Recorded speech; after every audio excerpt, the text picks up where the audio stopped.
Ramadan tiba, Ramadan tiba, Ramadan tiba. Marhaban ya Ramadan, marhaban ya Ramadan, marhaban ya Ramadan. Itu dia. Besok nak puasa ni.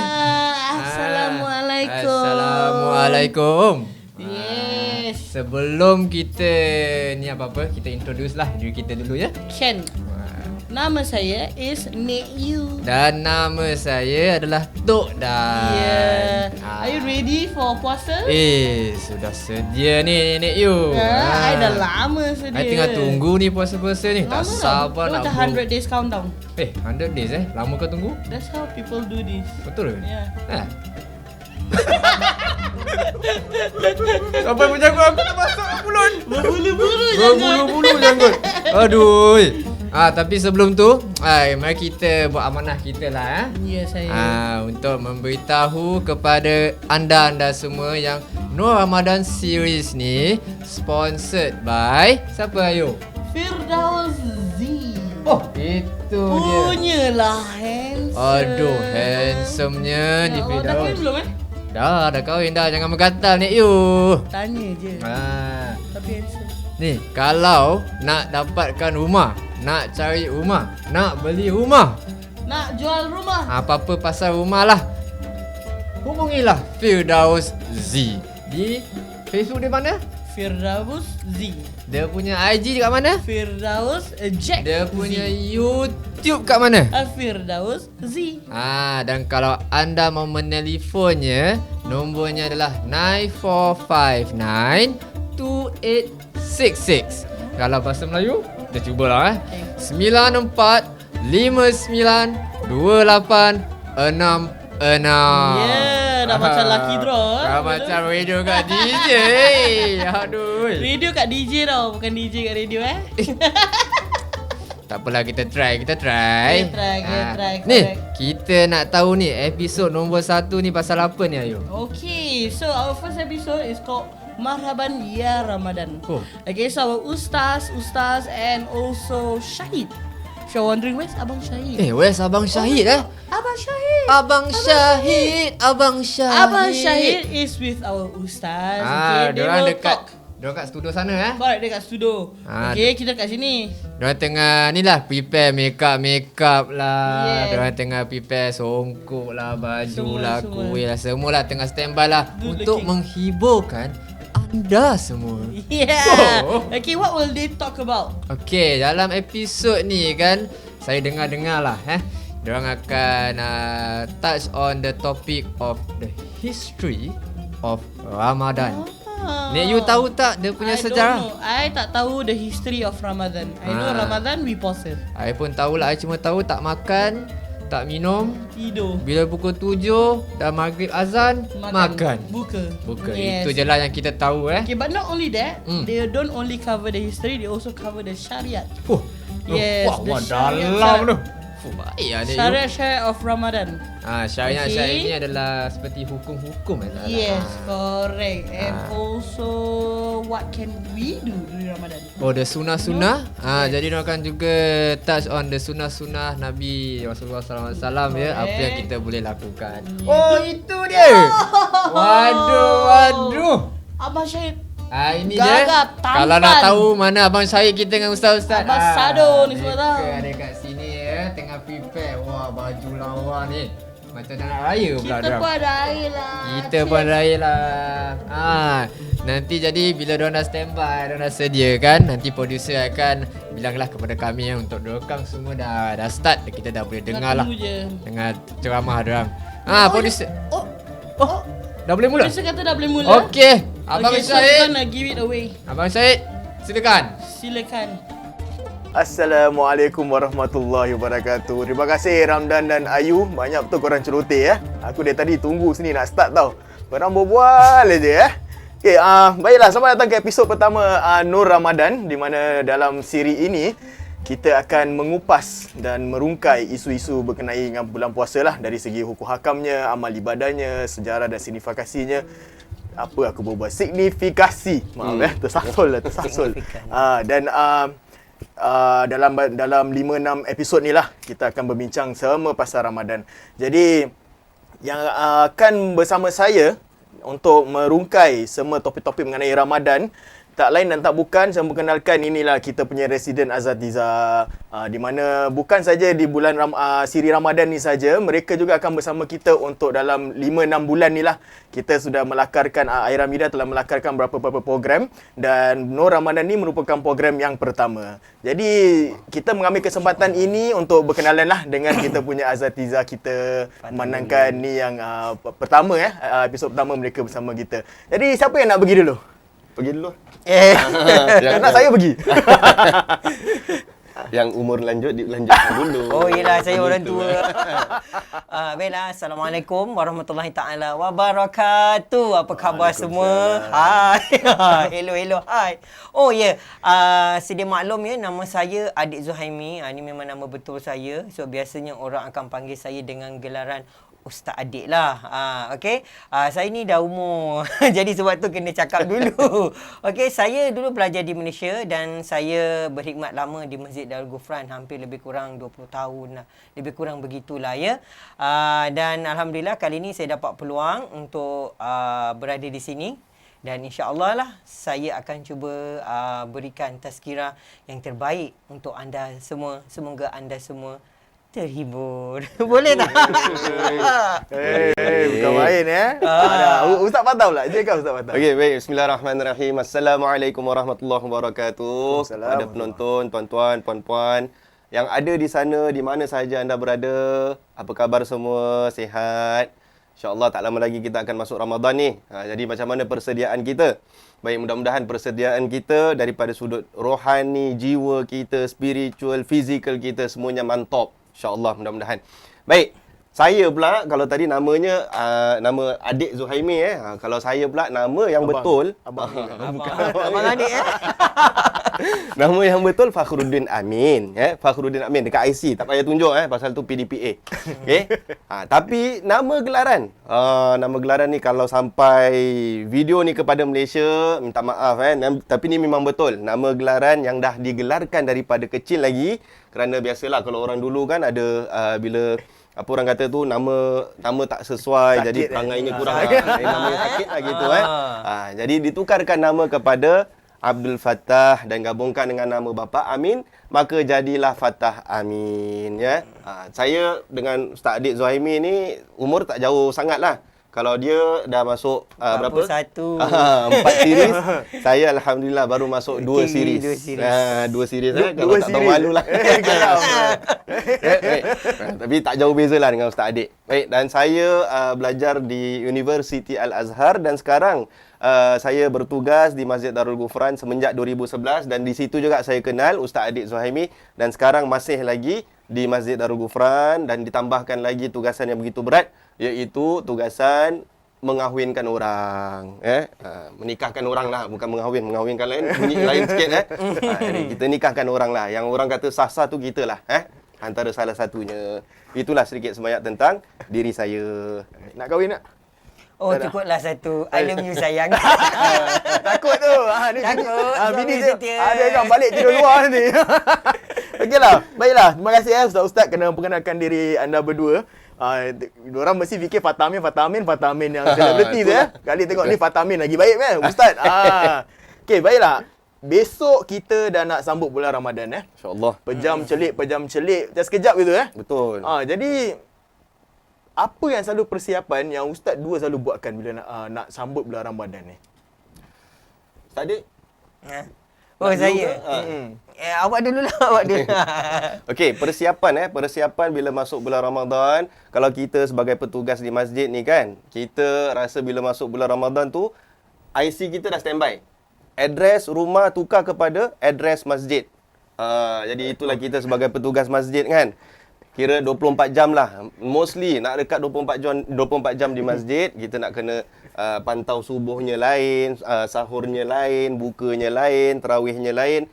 Tak tahulah masa dengan anak bini macam mana. Ni mengeluh ke Ustaz? Bukan tak mengeluh. Tapi ni memang Kira curhat lah ya. Tapi memang betul. Kerana kita petugas masjid, kita senang kata 24 jam lah di masjid. Jadi kalau tengok mana-mana masjid memang bulan Ramadan dia hidup. Dia memang kita hidupkan bulan Ramadan di masjid-masjid. Tapi kita tengoklah keadaan pada sekarang ni COVID-19 ni macam mana. Wallahu alam. Kita nantikan nanti esok macam mana. Jadi sekarang bulan puasa ni yang akan kita lalui ni, aktiviti masjid pun dah tak banyak sangat kan. Diorang dikurangkan sikit Betul. Semua kena ikut SOP. Betul, ingat SOP kena ikut. Kalau tak dapat booking tu tak apa Betul. Tak apa. Yang penting kita dah ada niat nak buat, tapi tak diberi peluang untuk membuat di masjid, tapi tak kisah. Kalau Ustaz Adik macam mana pula persiapan? Oh, kalau saya dulu, kalau saya kerja dekat Gufran sama-sama masak patah, gitu jugalah nasib saya. Nasib orang bekerja di masjid, tapi tak apa, lillahi ta'ala, nawaitu. Okey, tapi kalau sekarang ni saya dah kerja kat luar kan. Okey, maksudnya more relax lah. Cuma kalau persediaan tu biasalah dalam masa sebelum Ramadan ni saya akan cuba pastikanlah kesihatan saya ni dijaga. Saya jaga makan saya jaga minum saya jaga rehat saya secukupnya. Dan di samping tu, saya kenalah banyak istighfar pasal orang tua. Pasal Ramadan dah nak masuk, jadi kena banyak istighfar. Banyak istighfar dan tenangkan fikiran.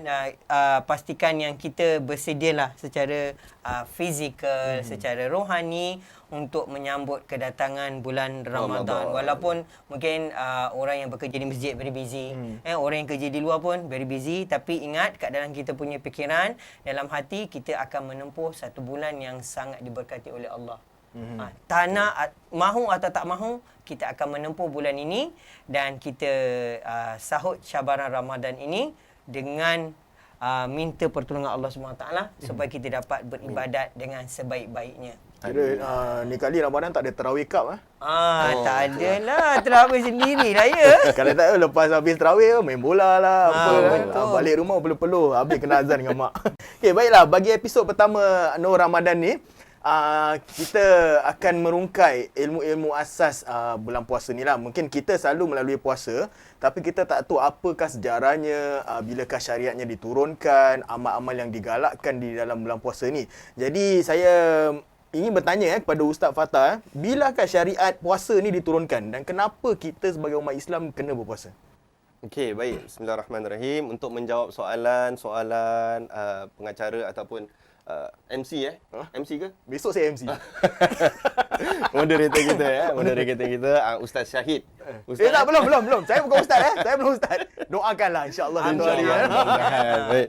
Baik, untuk menjawab soalan itu, kalau kita lihat syariat puasa ni disyariatkan apabila selepas hijrah kedua. Bermaksud segala amal ibadah semua dah diturunkan terlebih dahulu, kemudian barulah berpuasa. Kerana apa? Kerana kita lihat berpuasa ni bukan satu perkara yang mudah. Kalau kita lihat zaman-zaman dahulu sebelum Rasulullah sallallahu alaihi wasallam, puasa-puasanya sangat hebat, sangat cabaran. Memang betul. Jadi bila Rasulullah sallallahu alaihi wasallam diturunkan syariat puasa itu, maka diberikan kepada kaum sahabat-sahabat, kepada kaum muslimin, muslimat semua. Cara berpuasa pun tidak secara mendadak gitu menyuruh umat Islam untuk berpuasa secara strictly. Tapi bertahap-tahap. Bermaksud kepada siapa yang berkemampuan berpuasa. Kemudian barulah turun yang terakhir, diwajibkan semua umat Islam berpuasa. Itulah disyariatkan pada tahun kedua hijrah selepas Rasulullah sallallahu alaihi wasallam berhijrah ke Madinah tahun yang kedua. Ingat, tak banyak, 1 dan 2 sahaja. Okey, baik. Soalan yang seterusnya tadi tu, kenapa kita perlu berpuasa? Baik, kalau kita lihat yang pertama, paling mudah sekali lah kalau orang tanya saya, kita biasalah kadang-kadang kita sibuk nak lari sana sini, jadi orang tanya kita jawab pendek je. Kenapa kita berpuasa? Ingat-ingatlah Allah dah suruh, buat aja, tak payah tanya. Tu kalau secara ringkasnya. Tapi kalau kita lihat kenapa kita perlu berpuasa? Kita lihat kerana Allah Subhanahu Wa Taala nak jadikan kita ni untuk kita menghayati kehidupan orang yang kurang kemampuan. Kerana kita dekat Singapura ni kita makan bermacam-macam. Kalau kita lihat umat Islam semua makan macam-macam. Tapi kita nak kena ingat macam mana Allah Subhanahu Wa Taala jadikan makanan ni semua rezeki daripada Allah. Ada yang mereka rezekinya kurang. Jadi kita kena menghayati kehidupan mereka. Jadi sekurang-kurangnya kita dalam bulan Ramadan tu sendiri kita berkongsi kepada orang-orang yang memerlukan. Jadi ini adalah salah satu pengajaran kenapa kita perlu berpuasa. Dan selain daripada itu juga, kalau kita nak lihat selama 12 tahun, 12 bulan tu kita asyik makan saja. Jadi kadang-kadang kita tak jaga body system kita. Kalau nak tanya lebih pakar, inilah orangnya Kita tak terjaga. Body system kita tak terjaga. Oh, ni lain macam ni. Kau mengenyam kat aku hati kau. Tapi betul sebab kita bulan Ramadan ni cuma sebulan je. Selama 11 bulan tu kita makan bermacam-macam. Sebulan tu kita orang kata refresh kita punya penghadaman. Reset lah. Reset. Jadi sekurang-kurangnya sebulan kita berpuasa, kita jaga penghadaman kita insya-Allah boleh teruskan selama 11 bulan dan begitulah continuous. Tapi betul lah apa Ustaz cakap ni betul. Dulu masa saya kecil, saya kalau tanya mak saya ke kawan-kawan ni, kenapa kena puasa? Yelah puasa lah, dalam Quran cakap kena puasa. Betul. Tapi hari ni Ustaz Fatah telah merungkai kenapa kita harus berpuasa. Dan saya pun hari ni pun saya dapat tahu puasa ni dia syariatkan pada tahun hijrah kedua. Betul. Saya kan memang dah lama lah bila Islam diturunkan tu terus dah kena puasa. Rupanya bila diorang dah berhijrah tahun kedua baru kita disuruh puasa. Ni Ustaz Adik kau diam je. Yelah, Tadi dia kacau-kacau dia. Saya menunggu soalan aja. Lepas tu saya pun otak saya ni bermain lah apa benda yang saya boleh relate dengan apa yang Ustaz Fatah cakap tu untuk soalan seterusnya. Okey Fatah. Dia dah menggeram tu. Habis ni. Ni kamera habis je. Bergaduh pada orang. Okey, baik. Sekarang Ustaz menantikan soalan, saya kasih soalan. Apakah perbezaan puasa di antara umat terdahulu dengan umat Rasulullah SAW? Alhamdulillah, ni soalan baik. Dulu saya pun terfikir, orang-orang dulu ni dia ada puasa tak? Jawapannya ada. Okey, jawapannya very simple, ada. Cuma caranya macam tadi Ustaz Fatah cakap lah, sama ada puasa terus dan sebagainya itu berbeza. Okey, kalau saya lihat okey, yang pertama Nabi pernah menceritakan yang Allah pernah mewajibkan ke atas orang Nasrani berpuasa selama 30 hari. Macam kita juga. Cerita ini saya petik daripada hadis daripada Daqfal bin Hanzalah. Jadi ada. Mula-mula 30 hari, lepas tu tak tahu macam mana cerita dia drag terus jadi 50 hari. Dan penghabisannya terus jadi puasa diorang yang apa yang diorang termampulah. Okey. Dan yang kedua, kita ada puasa Nabi Daud. Ada puasa Nabi Daud lagi bagus. Satu hari puasa, satu hari tak puasa. Puasa tak puasa, puasa tak puasa, selang gitu. Berselang-selang. Puasanya berselang-selang. Dan yang ketiga, kalau umat Nabi Musa, mereka juga ada berpuasa. Puasa mereka selama 40 hari. Dan yang paling bagus sekali, tadi Ustaz Fatah tu cakap tadi tu, macam mana peringkat ni boleh masuk puasa pada umat Nabi SAW. Teringat saya kisah Saidina Umar. Masa tu dia sedang berpuasa. Masa tu syariat tidak sama. Tak seperti macam kita puasa sekarang ni. Malam kita free. Makan prata, tidur dengan bini, so whatever, free malam. Tapi diorang punya waktu tu limited. Pada suatu hari ni, Saidina Umar, selepas dia solat Isyak, dia berjimat dengan isteri dia. Bila dia dah berjimat tu, dia, oh no. Kenapa oh no pula tu? Kenapa? Dia baru teringat, ya Allah, tak boleh. Syariat dia pada masa tu tak boleh. Diorang punya time, bila tak boleh? Lepas maghrib tu, makan, semayang maghrib, semayang isyak, semayang sunat, kemudian lepas tu habis. Lepas tu dikira mereka berpuasa. Jadi sekarang dia dah bersetubuh ni. Ya Allah, lepas tu dia jumpa Nabi, ya Rasulullah, saya mengaku saya tak boleh tahan. Dia cakap begitu daripada Rasulullah, saya tak boleh tahan. Lepas tu masa dia cerita dengan Nabi tu, ada sahabat Nabi yang bernama Ka'ab. Ka'ab pun bangun, ya Rasulullah, saya pun sama juga. Ya Allah, tengok sayangnya Allah. Itu yang dia berperingkat tu. Kemudian Allah turunkan surah Al-Baqarah ayat 187. Ayat tu panjang lah, tak perlulah saya baca. Yang mendengar ni boleh Google dan tengok makna. Senang kata kat situ Allah Ta'ala sebut malam boleh buat untuk isteri, untuk makan segala macam malam tu boleh. Ini riwayat cerita ni bukan saya bikin tau. Ini hadis sahih bukan daif. Daripada Imam Ahmad dan Abu Daud. Saya rasa cukup lah. Penat pula saya. Saya tengah fikirkan, kalau lah masih tak diubahkan syariat tu, masih tak boleh bersama dengan isteri, rabak juga. Ya, bahkan ada sahabat Nabi yang pengsan. Pengsan pasal maghrib saja boleh makan. Dan lepas tu sembahyang isyak, lepas tu tak boleh buat apa-apa. Tengok bini pun meleleh jali. Tengok makanan pun bini mulut berut. Pasal tak boleh. Lepas tu dia pengsan. Itu pun Rasulullah dapat tahu. Kemudian Allah ni pengasihnya, penyayangnya Allahnya nak menunjukkan Quran itu datang secara peringkat-peringkat sesuai dengan keperluan kapasiti sebagai manusia, maka turun ayat boleh makan malam boleh makan ada benang hitam benang putih maksudnya pada bila nak dekat subuh dia subuh ready red light tak boleh makan tak boleh apa itulah syariatnya berpuasa yang kekal sehingga hari ini. Kira syariat yang kita diubah ni lebih mudah lah untuk kita ya, lebih mudah. Adakah puasa umat-umat dahulu tu kalau 2 bulan tu kalau kena kita pun teruk juga kan 2 bulan. Kalau kita 1 bulan kadang kita dah bekerja bawah panas pun kadang-kadang dah komplain juga kan. Yang ada pula nanti puasa setengah hari Puasa yoyok. Puasa yoyok tak? Oh taklah. Yang main-main. Kalau masa kecil tu tak tahulah ya. Tapi tak terangkat lah. Terangkat kalamnya tak ditulis pasal budak kecil.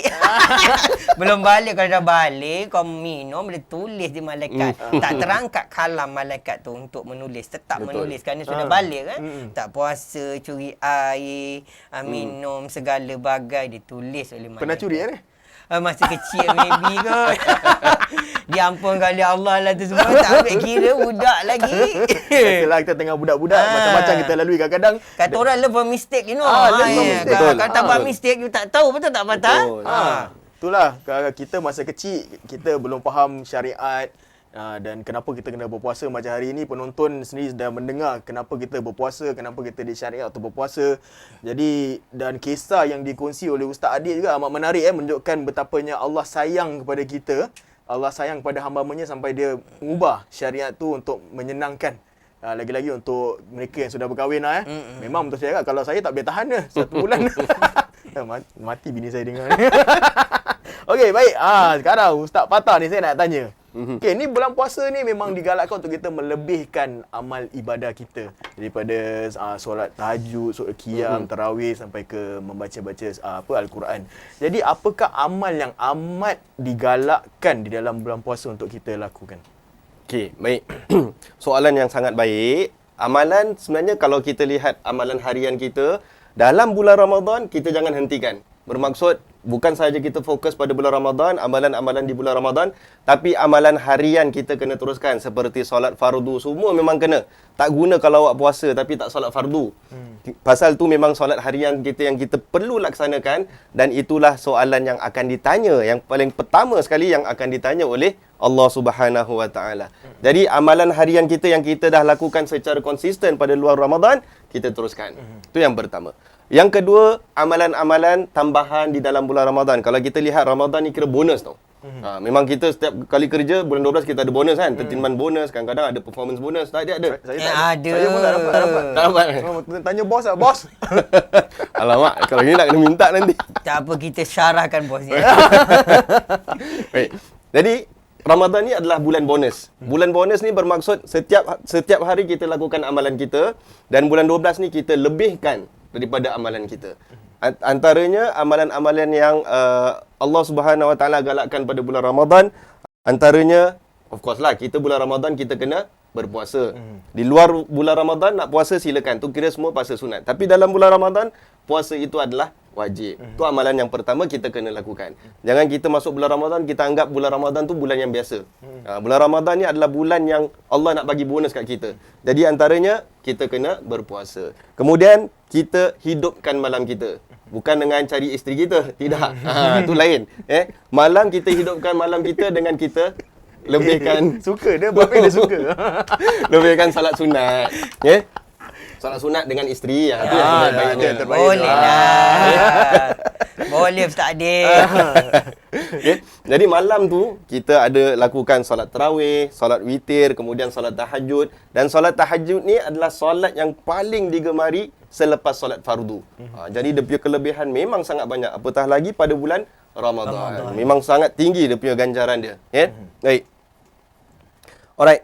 Dan kemudian dan kita lihat juga bulan Ramadan ni adalah bulan Al-Quran.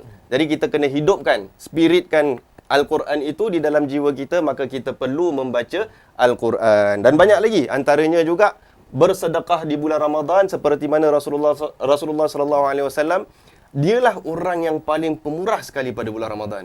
Dia kongsi makan, kemudian dia juga bersedekah kepada orang yang memerlukan.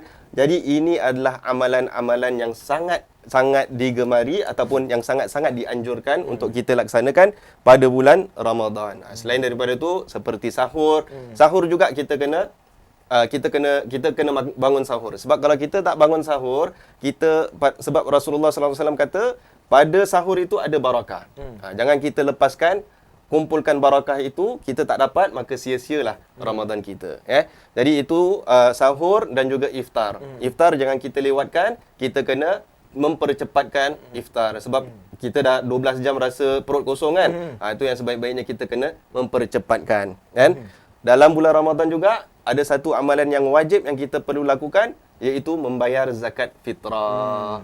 Itu juga untuk membantu orang-orang yang memerlukan. Itulah amalan-amalan yang dianjurkan lah, insyaAllah. Agak macam amalan yang kita boleh lakukan di bulan puasa ni. Jadi itulah tadi Ustaz Fattah dah kongsi. Jadi kita sama-samalah mengamalkan, ambil kesempatan bulan puasa ni untuk meningkatkan lagi ibadah kita daripada katakanlah selama ni ibadah kita 10%, pelan-pelan kita naikkan. Jadi jadikan bulan puasa ni sebagai satu batu loncatan lah untuk meningkatkan ibadah kita. Jadi ni bulan puasa ni selalu bila Pak nak buka ke apa, mesti macam-macam kita makan mesti bila pasal dah tengah lapar semua kita beli. Nak itu, nak ini, tapi bila dah buka, dah makan, terus dah tak boleh makan. Jadi saya nak minta Ustaz Adik kongsikan sunah-sunah Rasulullah ketika dia berbuka dan dia bersahur. Apakah yang dia lakukan? Itu tadi Ustaz Fattah dah sebut, iaitu cepat-cepat berbuka bila sudah masuk waktu maghrib. Ini bila nak azan maghrib barulah nak kencing lah, barulah nak itulah, baru nak ini. Jadi cepat-cepat bila berzan, Allahu Akbar. Contohnya. Sedap dalam diam. Action dia dalam diam, asal suara. Jadi bunyi azan aja terus start berbuka. Jadi siapa yang dalam kereta bawa lah korma ke gula-gula whatever lah. Jangan terpekik pula dengan memandu kan. Baik-baik jaga. Okey, yang kedua sahur. Ramai orang silap tentang sahur ni Ustaz Fattah. Adakah patut dia sahur pukul 2 pagi? Itu bukan sahur. Itu kata orang apa? Sabda. Bukan sabda. Siapa cakap Englishnya. Sebenarnya, time kita nak sahur ni lebih kurang setengah jam atau 20 minit sebelum masuk waktu subuh. Itu berdasarkan hadis daripada Baihaqi dari Anas bin Malik. Jadi kenapa hikmah dia? Ustaz Fattah pun dah sebut, jadi saya baca je. Terima kasih. Tubuh kuatlah kerana sahur lambat. Kalau awak sahur, awak makan pukul 3, pukul 2 betul awak tidur, awak bangun pagi, awak rasa lapar. Jadi bila awak makan pukul 5, lambat sikit lah rasa lapar tu. Tu common sense-nya, pakai akal ya. Dan yang kedua, sahur ni membezakan puasa kita dengan puasa orang Yahudi. Orang Yahudi tak ada bangun sahur. Jangan marah. Ini cerita. Jadi, itu yang membezakan. Dan yang ketiga, tadi Ustaz Fattah sebut berkat. Teringat saya lagu kita dulu pernah nyanyi Ustaz Fattah. InsyaAllah berkat, InsyaAllah berkat. Lagi apa? Tak tahulah. Dah tak ingat bertahun lagu tu. Berkah tu maksud dia dalam kebaikan. Senang kata, orang yang bersahur ni, Nabi doakan orang tu. Nabi dah jelaskan, bersahurlah kamu, dalam sahur itu barakah. Bererti, bila orang yang bersahur ni, dia akan tak cepat lapar. Itu nombor satu. Mudah-mudahan tersingkir juga daripada gastrik. Dan orang yang bangun untuk bersahur, biasanya orang tu juga akan bangun tahajud. Dia ada spend time untuk bangun tahajud, beristighfar dan dapatlah sembahyang subuh. Mak cakap kalau awak pukul 2, pukul 3 tu maksudnya subuh tu dah gone lah. My heart will go on.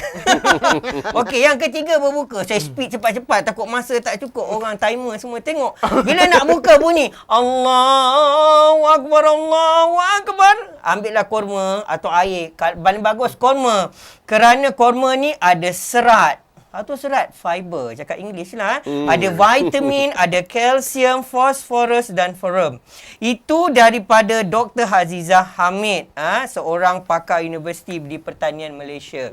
Jadi memang tepat sunnah Nabi pilih, tak pernah salah. Wahyu tak pernah kasih salah pada Nabi. Allah dah tentukan ini buah bagus untuk kau makan. Okey, jadi sebelum nak makan tu bunyi azan Allahu Akbar, ambillah kurma. Tak ada pula kurma. Contohlah ni kurma, contoh berkedah ada panjang ni kurma. Ambil bunyi azan, ambil. Jangan terus ngap. Tak ikut sunnah. Ambil baca. Ambil tu kurma atau air ataupun air salah satulah. Kurma boleh air apa-apa yang ada, tak kisah. Sebelum tu baca Ya Azim, Ya Azim, Ya Azim. Baca 3 kali atau 7 kali. Ini adalah bacaan yang warid. Nabi pernah baca. Ada jalan riwayat. Dia baca Ya Azim, Ya Azim, Ya Azim. Baru Nabi minum air. Lepas tu atau apa makan kurma. Dan lepas tu terus baca doa berbuka puasa. Jangan delay. Jangan dah makan 1 pinggan, 2 pinggan dah. Baru Allahumma lakasumtu. Sudah lambat. Pada masa berbuka tu terus baca Allahumma lakasumtu. Jadi tengok tak hafal pula. Wabika aman. Wabika aman tu segala tu belakang. Ada wa'ala rizka aftal tu faghfiri dan segala bagai. Okey? Baca doa tu dan boleh tambah doa yang lain. Kerana saya tambah Allahumma lakasumtu wa bika amantu, gedebak-gedebuk sampai habis. Kemudian saya tambahlah ya Allah berilah saya kesihatan. Jadikanlah saya kekal macho, relevan sehingga selama-lamanya. Contoh. Kerana doa orang berbuka makbul, okey? Dan tak kisah kadang-kadang orang ni kecoh itu hadis daif lah, hadis apalah lakasumtu segala bagai. Tak kisah hadis daif ke hadis apa. Doa itu tidak disyaratkan mesti lafaz hadis sahih. Hadis lemah turut dibenarkan digunakan dalam perkara ini. Jadi saya rasa sudah okeylah. Sudah jelas Jelas? Jelas. Good. Oh, baik. Itu action aja, acting aja di Sarawak ya. Dia punya cara explanation saya boleh hayal loh. Terima kasih, Hayal bukan Alhamdulillah. hayal tak dengar lah. Hayal kira betul menusuk di kalbu. Oh my heart will go on. My heart will go on. Jadi hari baru episod pertama tapi macam-macam kita dah merungkaikan macam-macam kita dapat pelajari dari segi syariat puasa, perbezaan puasa dan juga amal ibadah yang digalakkan lah di bulan puasa. Jadi bagi episod ni juga kita ingin mengambil kesempatan untuk mengingatkan penonton kita tentang SOP yang telah dikeluarkan oleh MUIS tentang tarawih. Jadi kalau Ustaz Fatah nak kongsi sikit apakah Boleh, SOP yang Okey, baik. SOP untuk solat tarawih di masjid. Yang pertama, masjid semua ada sediakan beberapa zon. Contoh macam di Masjid Darul Ghufran menyediakan 5 zon dan 1 zon untuk muslimah. Jadi kepada siapa yang nak solat tarawih di masjid, kena lakukan booking. Booking melalui website yang telah disediakan oleh pihak MUIS. Saya pun lupa panjang sangat nama dia. Senang cakap, awak Google lah booking for tarawih. Nanti keluar. Bila book dekat situ, kalau dah penuh keluar pula. Muka keluar muka Ustaz Adik. Jadi bila dah keluar perkara tu, lihat masjid mana yang masih ada slot. Kalau Masjid Darul Ghufran, jangan haraplah bila buka slotnya 10 minit kemudian awak tengok dah tinggal Betul, ni tinggal saya setuju. Kadang-kadang menggeram. Tengok baru 10 minit dah habis semua. Betul Betul. Itu yang pertama daripada sudut booking. Yang kedua, bila datang ke masjid, kalau ada anak-anak kecil, kalau boleh jangan bawa. Sebab kita dekat sana kita nak beribadah. Takut anak-anak kecil nanti lari sana sini dan takut mengganggu ketenteraman solat. Jadi sebaiknya kalau ada anak-anak kecil, nak didik anak kecil untuk solat, solatlah di rumah. Kemudian bila datang ke masjid, jangan lupa memakai mask. Mask of Zoro tu kena pakai. Jangan mas mami jarum pula. Kalau yang lelaki nak pakai nikab boleh?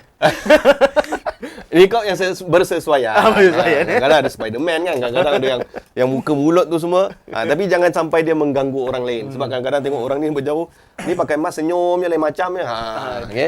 Kemudian datang ke masjid perlu bawa sejadah.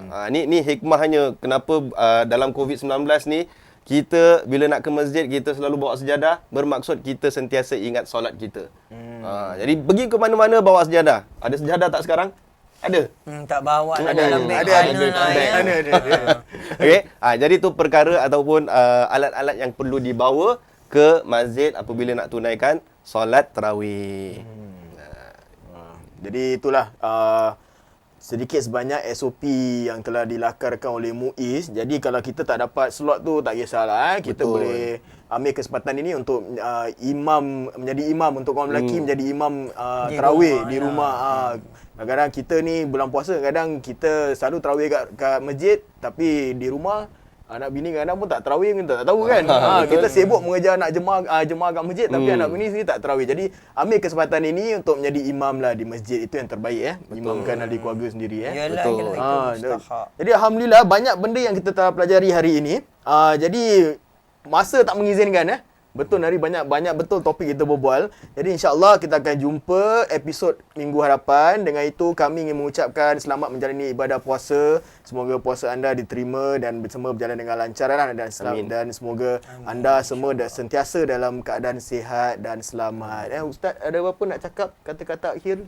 Besok dah nak puasa. Baiklah, selamat menyambut bulan Ramadan. Ramadan tiba, Ramadan tiba, Ramadan ya Ramadan, Ramadan ya Ramadan. Berapa banyak kali Ramadan.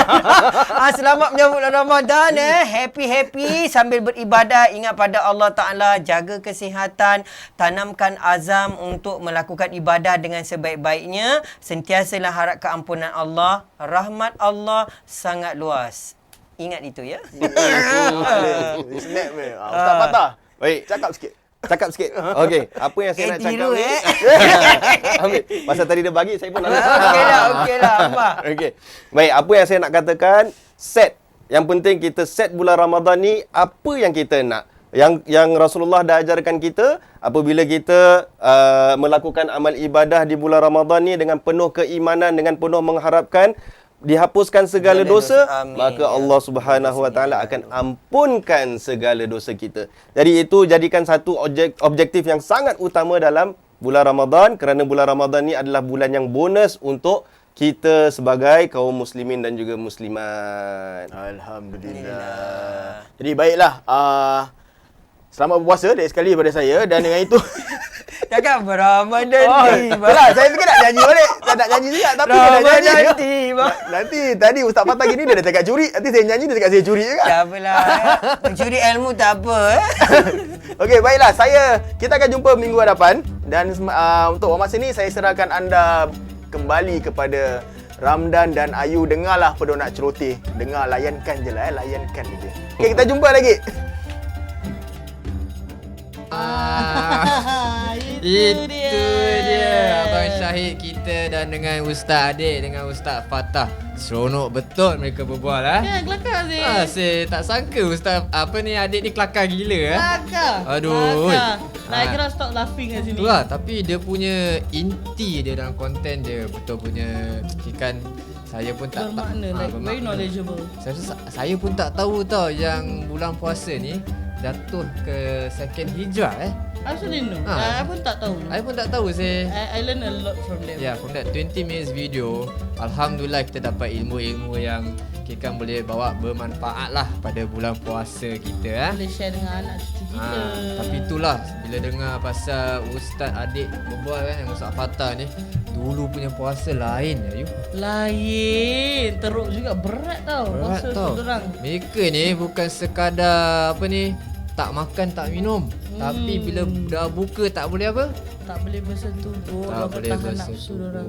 Kalau kita, saya rasa ni susah lah. Pasal apa, bulan kita ni kalau dah buka je kita nak kesengap semua. Nak makan pun nak ngap. Sabar Tok Dan, sabar. Dah lama dah kot. Aduh, kan jatuh pula janggut ni. Itulah. Jadi Allah ni kan dia tahulah untuk senangkan dia punya umat-umat Kalau kita ni susah, pasal apa? Kita ni lepas puasa je kita kan dah green light lah Correct. Okay, not only that, I also belajar yang you sahur tak payahlah bangun pukul 2-3 pagi. betul. Betul. Ada orang bangun 2-3 pagi, dia makan. By the time dah puasa, dah lapar, Dah pukul 9 dia bangun, dah haus. nanti komplain gastrik. Nanti salahkan siapa? Bukan salahkan agama, salahlah diri sendiri Yes, correct. Ah. Kalau I tak minum air. dah azan baru jawab. Okay. Dia kan last minute last Kena kopek. last kopek. Last ke kopek TV, kan lagi 1 minit ada. Apuh. Yes, correct. Gitu Ya. Tak Tak payah nak apa sangat, dia masih dalam telan juga. Boleh telan ke? Itu Tak kita boleh nanti telan ke? mungkin kena tanya tu ustaz Kita kena tanya ustaz, boleh telan tak? Bila dah azan tu, mungkin next week kita tanya kalau ustaz kita boleh merungkai kan. Betul. Jadi bila nak sahur tu, alah 30 minit sebelum azan bangunlah. Yes. Kan tak payahlah nak susahkan diri 2-3 pagi bangun masak, lepas tu pukul 3 tidur. Tak payah ramai-ramai, masak. Cuma Ibu kita kalau tak tolonglah ibu bangun. Kau nak tolonglah. Nak tolonglah. Jangan asyik ibu je kan. Kadang-kadang korang lah pula. Jadi kita akan saksikan episod seterusnya nombor 2. Tapi sebelum kita habiskan video ni, kita nak mengucapkan terima kasih kepada siapa? Thank you kepada Firdausi. Kepada Firdausi. Anda kalau nak cari rumah, nak beli rumah, aku macam buat slogan dia. Nak jual carilah rumah. Firdausi. Telefon lah dia, Facebook lah dia, DM dia, semua nanti dah layan. Everything is here for you. Jadi, Assalamualaikum warahmatullahi wabarakatuh.